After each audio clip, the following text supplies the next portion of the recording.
പ്രിയപ്പെട്ട എൻസിപിയുടെ സംസ്ഥാന ജില്ലാ നേതാക്കളെ, സഹോദരി സഹോദരന്മാർ,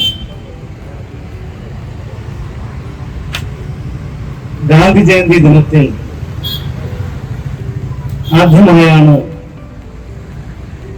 ഒരു വ്യത്യസ്തമായ ഒരു പരിപാടിയുമായി എൻസിപിയുടെ നേതൃത്വത്തിൽ എൻസിപിയുടെ ഘോഷ സംഘടനയായ സാമൂഹ്യ സാംസ്കാരിക സംഘടന കൂടിയായ ട്രയാങ്കിളിന്റെ നേതൃത്വത്തിൽ ഇത്തരത്തിൽ കറുത്ത വസ്ത്രം ധരിച്ചുകൊണ്ട് മഹാത്മാഗാന്ധിയെ പൂർണ്ണമായി ശിരസിൽ ഏറ്റിക്കൊണ്ട് ഒരു പരിപാടി ഇന്ത്യയിൽ തന്നെ ആദ്യമായി ഇത്തരത്തിൽ നടത്തിയിട്ടുള്ളത്.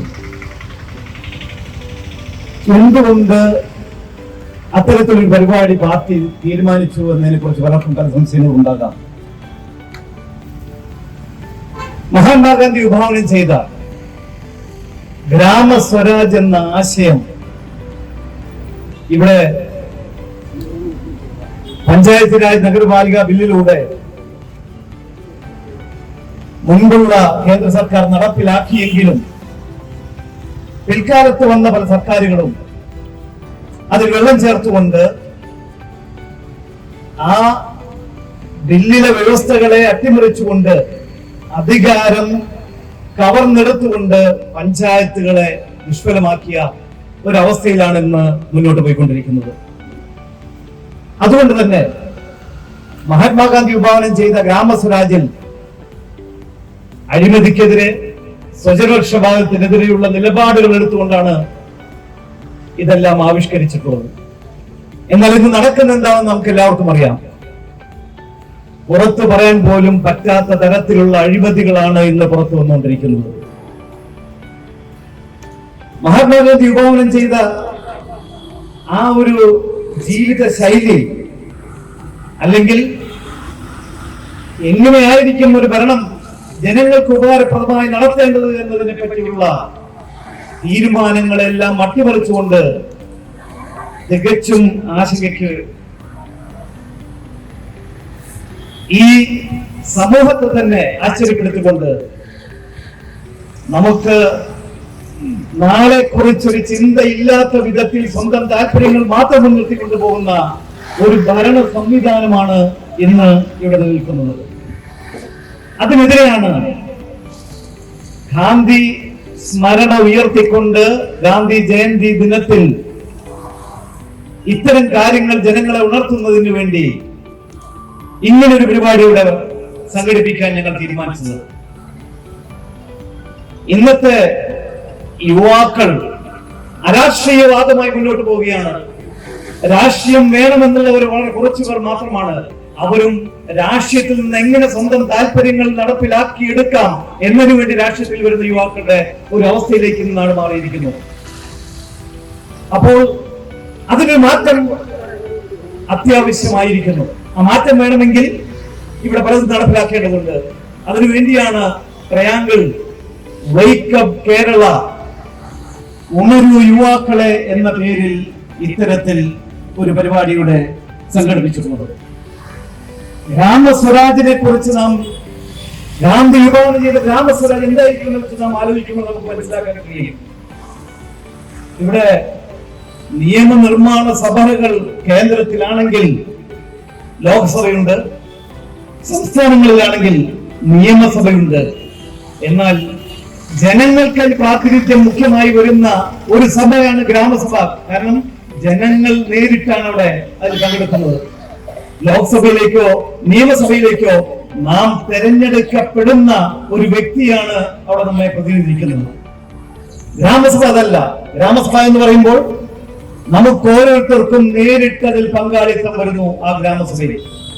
എന്നാൽ ഇന്നത്തെ ഗ്രാമസഭ എങ്ങനെയാണോ 30% ആളുകളെയും പങ്കെടുത്ത് നിയമനിർമ്മാണം നടത്തിയ ആ ഗ്രാമത്തിൽ, ആ സഭയിലേക്ക് ആവശ്യമായ കാര്യങ്ങൾക്ക് തീരുമാനമെടുക്കുന്ന കൂടുന്ന ഗ്രാമസഭയിൽ ഇന്ന് 30 പോയി 5% പോലും ആളുകൾ പങ്കെടുക്കുന്നില്ല. അധികാരികൾ മാത്രം വന്ന് ഒപ്പിട്ടുകൊണ്ട് കുടുംബശ്രീ തൊഴിലുറപ്പ് പദ്ധതിയിലുള്ള ആളുകൾ, അതുപോലെ തന്നെ ആശാവർക്കർമാർ എന്നിവരെ വീട്ടിൽ കൊണ്ടുപോയി ബുക്ക് ഒപ്പിടിച്ചുകൊണ്ടാണ് അവർ മുന്നോട്ട് വെക്കുന്ന ആശയങ്ങൾ ഇവിടെ നടപ്പിലാക്കുന്നത്. ആരാ മുന്നോട്ട് വെക്കുന്നത്? ഭരണകർത്താക്കൾ, തെരഞ്ഞെടുക്കപ്പെട്ട വാർഡ് മെമ്പറോ അല്ലെങ്കിൽ അവിടുത്തെ പഞ്ചായത്ത് ബാക്കിയുള്ളവർ എഴുതി കൂട്ടുന്നതിൽ ഒപ്പിട്ട് കൊടുക്കുന്ന ഒരു തൊഴിലുറപ്പ് സംഘമായി ബാക്കിയുള്ളവരെല്ലാം വരുന്നത്. കാരണം നാം ഒന്നും തന്നെ ഗ്രാമസഭകളിൽ പങ്കെടുക്കുന്നില്ല. അതിന് മാറ്റം വേണം. അതുകൊണ്ടാണ് ജനങ്ങളിലേക്ക് ഇറങ്ങിച്ചെന്ന് എന്താണ് ഗ്രാമസ്വരാജ് എന്നതിനെ പറ്റി പറയുന്നതിന്റെ ഒരു തുടക്കമാണ് ഇന്ന് ഇവിടെ ആവിഷ്കരിച്ചിരിക്കുന്നത്. ഇത് വരും നാളുകളിൽ ഗാന്ധി സ്മരണ നിലനിർത്തിക്കൊണ്ട് തന്നെ നമുക്ക് മുന്നോട്ട് പോയാൽ മാത്രമേ കേരളത്തിൽ ഈ പറയുന്ന അഴിമതിക്കും അതുപോലെയുള്ള സ്വയംവിശ്വാസത്തിനുമെല്ലാം മാറ്റം വരുത്തിക്കൊണ്ട് തൊഴിലവസരങ്ങൾ സൃഷ്ടിച്ചുകൊണ്ട് യുവാക്കൾക്ക് കേരളത്തിൽ തന്നെ നിലകൊള്ളുന്നതിന് ആവശ്യമായ നടപടി എടുക്കേണ്ടതുണ്ട്. അതിന് വ്യാവസായിക രംഗത്തും മറ്റു രംഗത്തും മാറ്റങ്ങൾ ഉൾക്കൊള്ളേണ്ടതുണ്ട്. ഇന്ന് നമ്മുടെ യുവാക്കൾ 30-40 ലക്ഷം രൂപ കടമെടുത്തുകൊണ്ട് പുറത്തുപോയി പഠിക്കുകയാണ്. എന്നാൽ പുറം രാജ്യങ്ങളിൽ നിന്ന് കാനഡയായിക്കോട്ടെ, അല്ലെങ്കിൽ അമേരിക്കയായിക്കോട്ടെ, അല്ലെങ്കിൽ അതുപോലെ ഓസ്ട്രേലിയയോ ലണ്ടനോ അതുപോലെ ഏതെല്ലാം രാഷ്ട്രങ്ങൾ എടുത്താലും അവിടെന്നെല്ലാം തൊഴിലവസരങ്ങളില്ലാതെ തിരിച്ചു വരുന്ന അവസ്ഥയിൽ 3-4 വർഷം കഴിഞ്ഞ് പഠിക്കാൻ പോയ ആൾ തിരിച്ചു വരുമ്പോൾ കേരളത്തിൽ അവർക്ക് തൊഴിൽ കൊടുക്കാൻ എന്താണുള്ളത്? അതോട് സൃഷ്ടിക്കേണ്ടതുണ്ട്. സൃഷ്ടിക്കണമെങ്കിൽ അതിന് ഒരു മാറ്റം ഇവിടെ അനിവാര്യമാണ്. എങ്ങനെയുള്ള മാറ്റം? മഹാത്മാഗാന്ധി മുന്നോട്ട് വെച്ച ആ ഗ്രാമസ്വരാജ് ഇവിടെ നടപ്പിലാക്കേണ്ടതുണ്ട്. അത് നടപ്പിലാക്കണമെങ്കിൽ എന്ത് വേണം? ഇന്ന്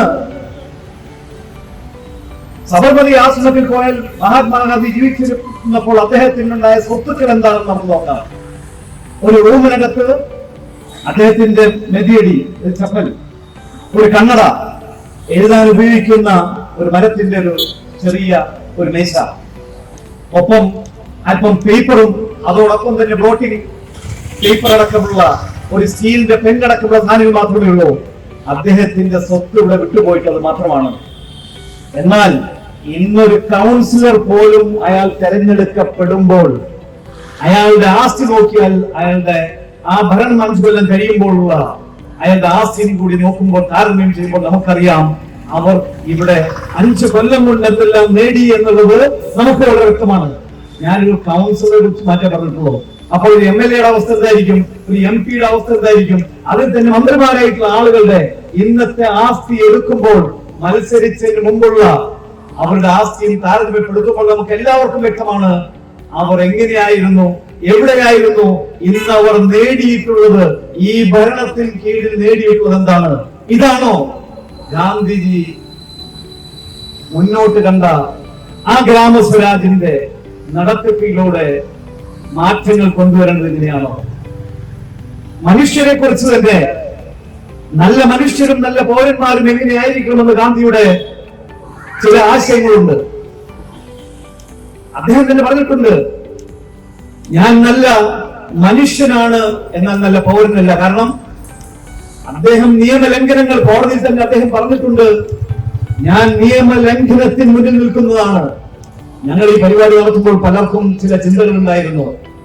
NCPയുടെ നേതൃത്വത്തിൽ ഈ പോഷക സംഘടനയായ ട്രയാങ്കിൾ ഒരു നിയമലംഘനം നടത്തുന്നില്ലേ ഈ കറുത്ത വസ്ത്രം ധരിച്ചുകൊണ്ട് എന്ന ചിന്ത ഉണ്ടായിരുന്നു.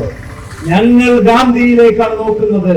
ഗാന്ധിയുടെ ആശയങ്ങൾ ഞങ്ങൾ തലയിൽ ആ തൊപ്പി ധരിച്ചുകൊണ്ട് ഉൾക്കൊണ്ടുകൊണ്ടാണ് ഇതൊരു നിയമലംഘനമാണെങ്കിൽ അത്തരത്തിൽ ഈ കറുത്ത വസ്ത്രം ധരിച്ചുകൊണ്ട് നിങ്ങൾക്കെല്ലാം നാളെ പേടിപ്പെടുത്തുന്ന ഒരു സ്വപ്നമായി ഞങ്ങൾ ഇവിടെ ഉണ്ടാകും എന്നാണ് ഞങ്ങൾക്കിവിടെ ഇതിലൂടെ മുന്നോട്ട് പറയാനുള്ളത്. ഞങ്ങൾ ഇതൊരു തുടക്കം മാത്രമാണ്. ഇതുമായി ഞങ്ങൾ മുന്നോട്ട് പോകും. ആ പേടി സ്വപ്നത്തിൽ നിങ്ങൾ ഭയപ്പെടേണ്ടതുണ്ട്. നിങ്ങളുടെ ഓരോ പ്രവർത്തനങ്ങളും ഇവിടെ ഞങ്ങൾ സസൂക്ഷ്മം വീക്ഷിച്ചുകൊണ്ടിരിക്കും.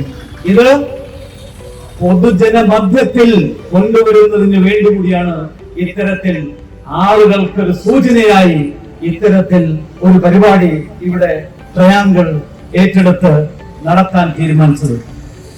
വിദ്യാഭ്യാസത്തെ പോലും അദ്ദേഹത്തിന് വ്യക്തമായ ചില കാഴ്ചപ്പാടുണ്ടായിരുന്നു.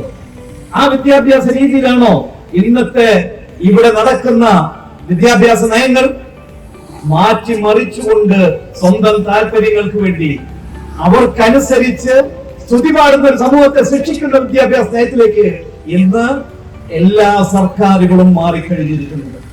ആ വിദ്യാഭ്യാസ നയമല്ല ഗാന്ധിജി വിഭാവനം ചെയ്തത്. അപ്പോ ഇവിടെ രാഷ്ട്രത്തിനോട്, രാഷ്ട്രത്തിന്റെ നയങ്ങൾക്കനുസരിച്ച് പ്രവർത്തിക്കുന്ന ഒരു സമൂഹത്തെ വാർത്ത എടുക്കുന്നതിനുള്ള ഒരു വിദ്യാഭ്യാസ രീതിയാണ് അദ്ദേഹം സ്വപ്നം കണ്ടത്. ഇന്നതിൽ നിന്ന് മാറ്റങ്ങൾ വന്നിരിക്കുന്നു. അതുപോലെ ഓരോ തലങ്ങളിലും അത്തരത്തിൽ മാറ്റങ്ങൾ ഉണ്ടായിക്കൊണ്ടിരിക്കുന്നു. എനിക്കിവിടെ പറയാനുള്ളത്, നിങ്ങളുടെ ഓരോരുത്തരുടെയും ഗ്രാമസഭകൾ നടക്കുമ്പോൾ ആ ഗ്രാമസഭകളിൽ നിങ്ങൾ നിർബന്ധമായും നിങ്ങളും നിങ്ങളുടെ കുടുംബങ്ങളും മാക്സിമം ആളുകളും പങ്കെടുത്തുകൊണ്ട് നിങ്ങൾ ഗാന്ധി സ്മരണയിൽ ഇന്ന് ഉൾക്കൊള്ളുന്ന ആശയങ്ങൾക്കനുസരിച്ചിട്ടുള്ള പ്രോജക്റ്റുകളും പദ്ധതികളും മാത്രം വിഭാവനം ചെയ്യുന്നതിന് വേണ്ടി മാത്രം നിലകൊണ്ടുകൊണ്ട് നമുക്കൊരു പുതിയ രാഷ്ട്ര നിർമ്മിതി ഇന്ന് മുതൽ തുടങ്ങേണ്ടതുണ്ട്. അതിനാവട്ടെ ഇന്നത്തെ നമ്മുടെ ഈ ഗാന്ധി സ്മരണ, ഈ സ്മൃതി ഇന്ന് ഇവിടെ നടത്തുന്നത് എന്ന് പറഞ്ഞുകൊണ്ട് ഈ പരിപാടി ഉദ്ഘാടനം ചെയ്തതായി അറിയിച്ചുകൊണ്ട് ഞാൻ എന്റെ വാക്കുകൾ ചുരുക്കുന്നു. നന്ദി, നമസ്കാരം.